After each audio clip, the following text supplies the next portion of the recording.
Saya marah jika ada pihak yang mencoba memanipulasi dengan cara-cara yang manipulatif, tidak edukatif, ya, dan seolah-olah PMI ini dianggap bodoh.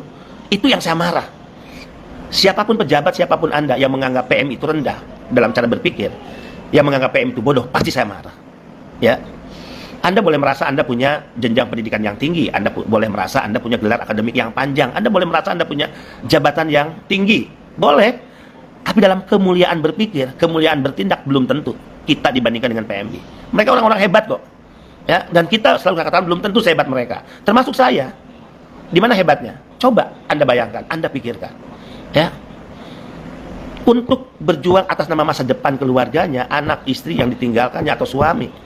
Dia berani loh meninggalkan orang-orang tercinta. Dia berani meninggalkan kampung halaman. Dia berani meninggalkan tanah airnya. Bekerja, bertaruh hidup di luar negara kita. Ya. Dan karena itu akhirnya apa? Ya. Mereka, sekali lagi, karena itu mereka juga menyisihkan dari hasil gajinya. Menyisihkan dari hasil gajinya loh. Untuk negara ini 159,6 triliun. Itu yang membuat saya marah jika siapapun, ya, ada oknum-oknum pejabat siapapun dia, Anda karena merasa hebat, Anda karena merasa artis, Anda karena merasa terkenal, Anda karena merasa punya jabatan tinggi, kemudian Anda merendahkan PMI dan menganggap mereka bodoh. Ingat, saya marah. Ya, saya marah. Apalagi berangkat dari cara berpikir Anda yang merendahkan PMI seolah-olah PMI bisa dibodohi, PMI dianggap bodoh, kemudian Anda memanipulasi dengan cara-cara yang memanipulatif atas keputusan yang menjadi kewajiban pemerintah untuk mengeluarkannya, seolah-olah itu adalah jasa. Sekali lagi, seolah-olah ini dianggap sebagai jasa kami kepada PMI. No.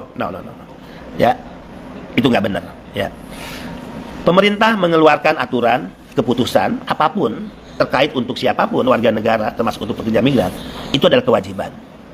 Jangan karena ini adalah inisiatif yang kami ambil karena kami peduli pada PMI, ya, bukan. Itu kewajiban karena kita sudah dibayar oleh PMI. Kita menerima gaji setiap bulan, presiden sampai ketua RT hingga hari ini. Demi Allah tidak ada sumber keuangannya yang berasal dari nenek moyangnya. Mau presiden, menteri, kepala badan, kepala lembaga, kepala daerah, anggota DPR yang terhormat. Demi Allah, semua uang yang diterima, gaji setiap bulan, yang itu dibawa ke rumahnya, memberi makan anak istrinya, keluarganya. Dan dari uang itu juga untuk menyekolahkan anak-anaknya. Demi Allah, itu bersumber dari uang rakyat, yaitu termasuk uang pekerja migran Indonesia. Jadi kita udah digaji oleh mereka, kita kerja untuk mereka. Jadi kerja-kerja kita adalah kewajiban yang harus dilakukan oleh kita karena kita udah dibayar untuk kerja. Kita melayani, kita udah dibayar untuk memberikan pelayanan.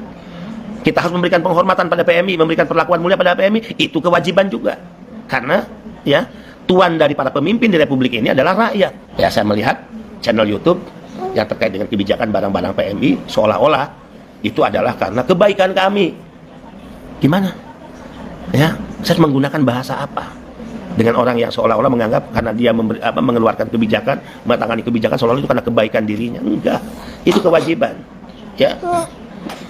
Kemudian ada upaya manipulatif. Nah, ini lagi yang saya marah. Di balik keterangan yang disampaikan. Mohon maaf. Ya, jangan karena Anda sedang mencalonkan diri ke DPR RI, ya, dari dapil luar negeri, ada cara-cara yang menurut saya menjijikan. Cara-cara manipulatif itu cara-cara yang menjijikan. Karena apa? Karena motif di balik cara manipulatif pasti ada mindset atau konstruksi berpikir yang menganggap rendah audiens, yang menganggap rendah orang yang nonton, yang menganggap rendah orang yang menyaksikan channel YouTube di mana kita bicara. Ini kan nggak sehat. Ini jahat menurut saya. Ya, sekali lagi saya sudah katakan bahwa tanggal 3 Agustus 2023 di Istana Negara Presiden menyetujui, ya, apa yang sudah diusulkan BP2MI sejak tahun 2021. Kita berani mengatakan itu karena jejak digitalnya ada. Foto pertemuan saya dengan Kementerian Bea Cukai ada, dengan Pak Dirjen Bea Cukai. Mohon maaf, Kementerian Keuangan dalam hal ini Dirjen Bea. Ada. Tanggal berapa, tahun berapa, apa usulan kita mohon diterbitkan peraturan Menteri Keuangan tentang pembebasan barang milik PMI. Kemudian kita bicara tentang email, ya, handphone milik PMI. Jadi 2021 sejarahnya. Ya, karena responnya lambat di berbagai lini, di berbagai pihak, pembahasannya juga yang menurut saya ya terlalu panjang, masuklah ke meja presiden tanggal 3 Agustus 2023 dan presiden perintahkan 2 minggu harus sudah selesai. Mau email, mau barang milik PMI, tapi faktanya kan tidak selesai. Ya, jadi sekali lagi janganlah ada upaya-upaya untuk memanipulasi, ya, para pekerja migran kita. Bahwa Anda sedang mencalonkan diri ke DPR RI, oke, silahkan, itu hak politik. Ya, bahwa Anda ingin membantu PMI, silahkan. Kita lebih senang banyak orang yang semakin terlibat dan memiliki empati, tapi sampaikan apa adanya dan bukan dengan cara-cara manipulatif atau mengkapitalisasi hanya untuk membutuhkan dukungan dari para pekerja migran Indonesia. Itu nggak sehat, ya. Saya sudah memberi contoh, mudah-mudahan ini juga bisa diikuti oleh yang lainnya. Saya kepala BP2MI sejak awal, saya tidak pernah bertanya kepada siapapun, tapi saya sendiri yang memutuskan. Saya dan keluarga, saya tidak mencalonkan diri ke DPR RI dari dapil luar negeri. Karena apa? Saya sudah hitung matang bahwa jika saya mencalonkan diri dari dapil luar negeri, dikhawatirkan akan terjadi konflik of interest antara tugas-tugas negara yang saya emban dan tugas-tugas kerja-kerja politik saya untuk mencalonkan diri.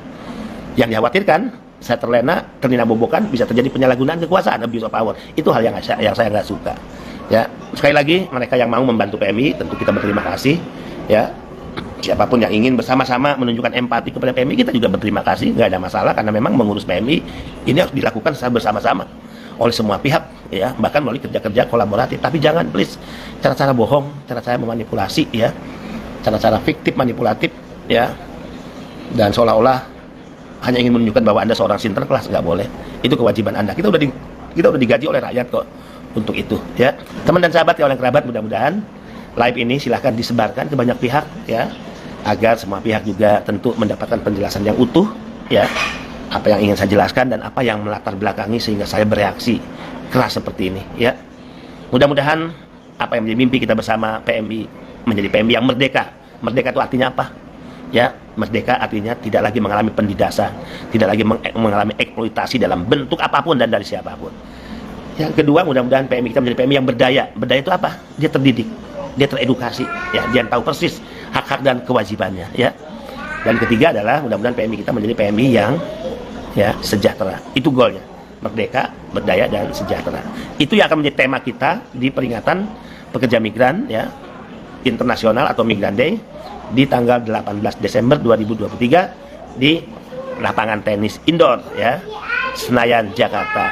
Nanti hadir ya teman-teman, bisa ikut secara live nanti. Saya tidak akan pernah mengarahkan Anda untuk mendukung siapa, tidak boleh, ya. Itu konflik kepentingan dan saya melakukan abuse of power atas jabatan yang saya emban, yang karena saya mengemban jabatan ini, saya disumpah atas nama Tuhan dan agama dan konstitusi negara. Saya hanya menyarankan jangan golput, gunakan hak politik untuk memilih pemimpin yang terbaik baik di Pilpres maupun DPR RI. Dan saya jelaskan, saya Benny Ramdhani tidak mencalonkan diri dari dapil luar negeri karena saya tidak ingin terjadi konflik of interest antara jabatan saya sebagai kepala BP2MI dan juga kepentingan politik saya sebagai calon DPR RI.